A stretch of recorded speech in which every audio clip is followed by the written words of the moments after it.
So episode 1, our story so far. So first of all, talking about really how we met and how we've developed and got to the point where we are today. So we met at a golf academy called the Sports Academy. That was based in Stoke-on-Ayland when we were 16. The dream then was to play golf for a living. That hasn't obviously happened. But it was a case of we became good friends, we played golf together, socialised together. Didn't have any aspirations at that time of necessarily working together. But we kind of fell into the coach. Both coach we had at the time there really helped us with our games and gave us the opportunity to start a career in coaching. So I started at Little Channels as it is now, 14, 15 years ago now. I think Matt came on a year later.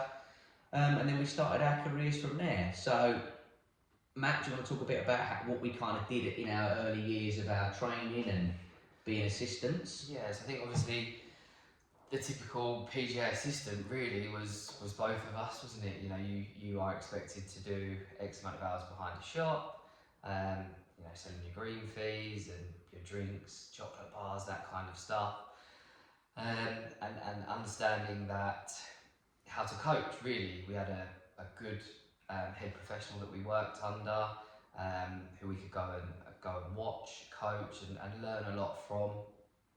And I think our 3 years of doing the PGA was obviously building that knowledge, that little bit of experience, trying to understand how it worked, and trying to start to grow a little bit of a client base yourself as well, wasn't it? It started by going into doing a little bit of schools. We got an opportunity to target that area of it, and yeah, try and do a little bit of group coaching that way, and then filtered into doing some beginners evening, ladies evenings at the driving range.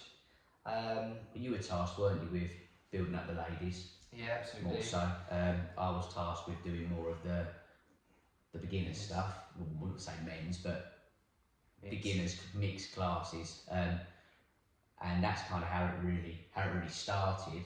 We weren't working together in that form. It was you go up that avenue, you go that avenue, and I think it is important to say that the professional we had really did push us to build that.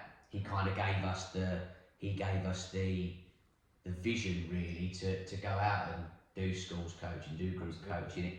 It wasn't really an option that we didn't have, you know. So I think it's important to say if you are a coach at the moment, you are in your infancy of doing your foundation degree, you might not have that professional that wants to push you, wants to drive you. That might have to come from yourself, but it's certainly possible. You can do that. So we're fortunate in that way that we did have a really good professional to help us and a mentor to help us. Absolutely right. So next point really, how we formed the School of Golf. So how did we get to, right, we're going to work together, how does this work, what are we going to do?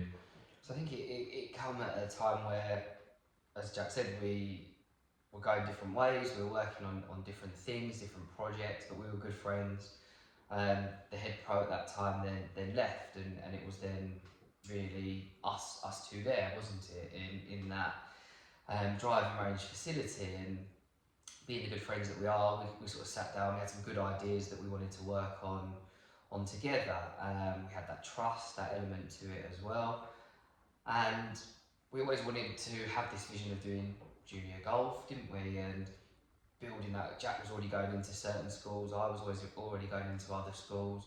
Jack was doing beginners, I was doing ladies, we were doing individual lessons.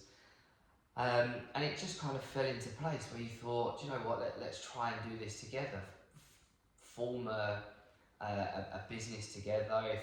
If one of you is away, the other one can still carry on, cover the classes and vice versa. So it provided that flexibility to help push a bigger audience, but actually doing it with your good friends and grow that together, wasn't it, really?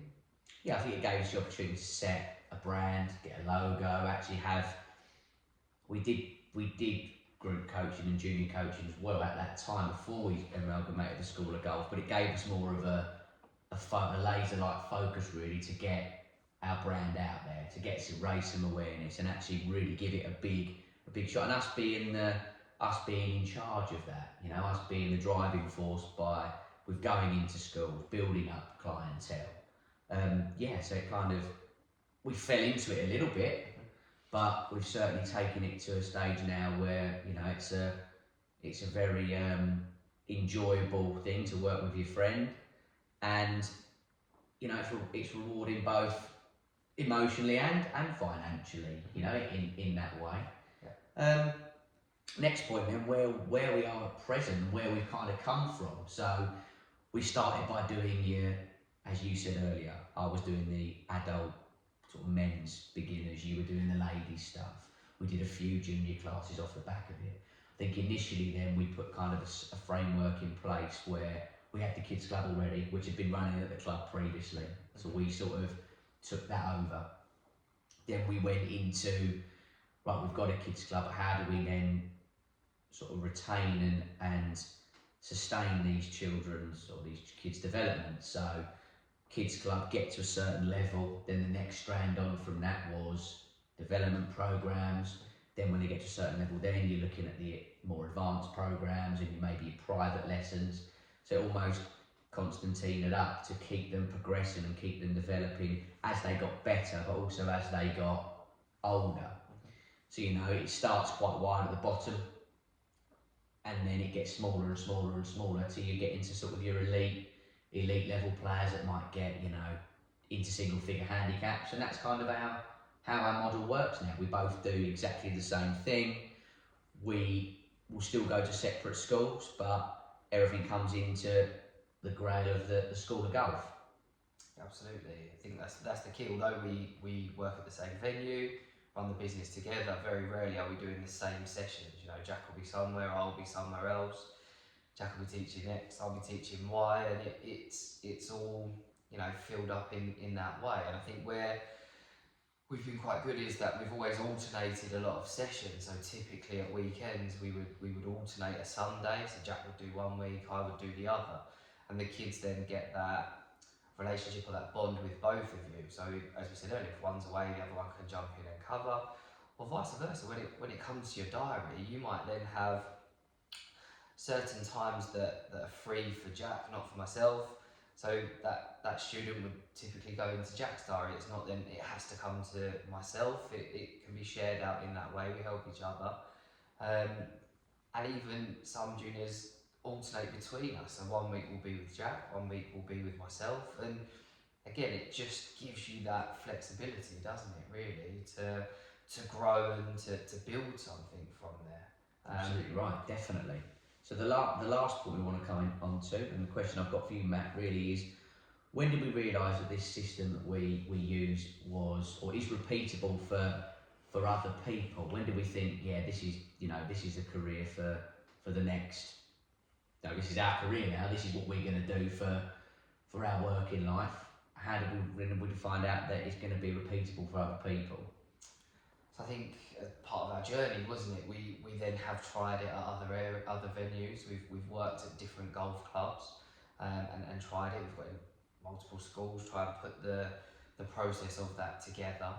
And it is something that you can see is scalable. We have that model that we've built, that we've tried ourselves and failed with certain things. Cool, Things haven't worked, but we've learned along the way, and it's now got to a point where actually we have created this system, this model. We know what it looks like. We've been there, we've done it, and been able to do that. So I think, you know, we've seen that project work and flourish in a way, haven't we? And now it's just trying to help you to build that in your facility. And sometimes it's easy to sit there, as we did at one point, and think, oh, how do you get away from those shop hours, or how am I going to how do I get away from the shop hours to then get my time back, or to earn a little bit more money? How do I do that? And it can be quite daunting, it can be overwhelming, but we were fortunate enough, as we said, had that mentor, and we've built this project to help you. I think the biggest thing for me is when I knew it was going to potentially work and we could do this for the long haul was when we brought out the 8-level program. Now, I'm not saying the content in there is good, but it's not something that other professionals can't do. You know, we like our system, but it works in a way that a junior signs up, they work at level 1, they work through their booklet, and then they get a graduation hat. So you know what level they're working on, they've got a uniform. As long as children, and particularly their parents, can see progression and how they're progressing and actually what those steps are. I think when we did the group classes initially, before we had the development program, it used to be a case of, right, Matt, what are we going to do this week? There wasn't a plan. Now there is a plan. We know what we're delivering in, guys, depending on what the weather's like, we know what we're delivering in the group session in 6 weeks' time. Yeah. You know, we know when the short game stuff's going to start. We know when the golf course stuff is going to start predominantly. You know when we're going to work at bunker shots to a point, because it's all laid out in front of you. Once that system was put in place and you actually saw people buying into that development system, that's when I thought, yeah, this could work and this is sustainable. Absolutely. So that's a little bit about our journey.